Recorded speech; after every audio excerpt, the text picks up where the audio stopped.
Hey guys, this is Michael with Straight Up Fitness, and this is tip number 3 in this little mini series that I have going on right now. And I'm going to answer a question that I get every other day. What's the best thing you can have if you're still craving something at night, even after dinner? And here's what I would go for. I would go for something dairy-ish. The best thing you can have is fat-free cottage cheese. Now before I even show it to you, I know fat-free cottage cheese, if you just hear that, the sound of it is like, oh man, fat-free cottage cheese, the little weird little texture. Yeah, that's what it is. The reason why I recommend the one from Trader Joe's is because I'm shooting this video for people in the Norwalk area, and I understand that Whole Foods and other really healthy grocery stores are kind of out of the way. So Trader Joe's is the #1 grocery store that I would recommend.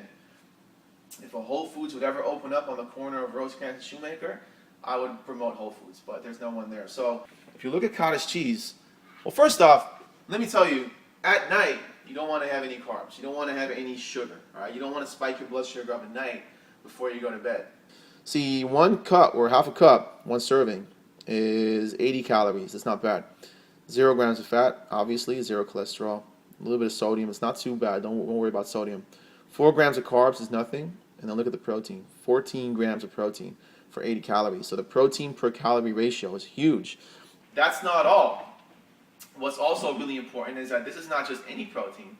This is casein protein. And casein protein is very slow digesting. So if you take casein protein right before you go to bed, you're still going to be digesting that protein as you sleep. And you know, the whole theory is to kind of have your metabolism always working, so eat small meals during the day. But obviously, you're not going to be able to eat while you sleep. So if you take cottage cheese before you go to bed, you're still going to be digesting a little bit. You're going to reduce that downtime that your metabolism is off. That's fat-free cottage cheese. Now, if you don't like that, what I recommend is get a Greek yogurt and mix it with the cottage cheese. It's going to make you feel like, hey, I'm eating Greek yogurt, but in reality, you're eating cottage cheese with Greek yogurt.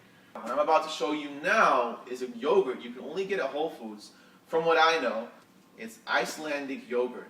Whenever I get an opportunity to go to Whole Foods, I stock up on these things. It's called Siggy's. That's actually the name of the guy that came up with it. Boom. Pasteurized skim milk, organic agave nectar, strawberries, live active cultures, vegetable Renee. There's a whole bunch of live cultures in there. I wouldn't worry about it, but pretty much what it does is it's kind of like probiotics. It keeps your digestive system, keeps your digestive tract healthy. And there's a little story about them right here, but now let's look at the nutrition facts. 100 calories, 14 grams of protein, 9 grams of sugar. And it tastes great. It doesn't have that weird taste of fat-free cottage cheese that you have to add sugar to make it taste good. I highly, highly recommend this stuff. I don't get paid for saying this. I don't even know, who this guy is that made it, but this is probably the best yogurt I've ever had in my life. And if you don't go to Whole Foods, or if you don't go to Whole Foods often, go for fat-free cottage cheese and mix it with flavored Greek yogurt. That's what I do. If you really want to step it up, put some organic, unroasted, unsalted almonds in there just to make it a little crunchy. So I hope that made sense. That's the best thing that I would recommend to have before you go to bed. I'll see you guys soon.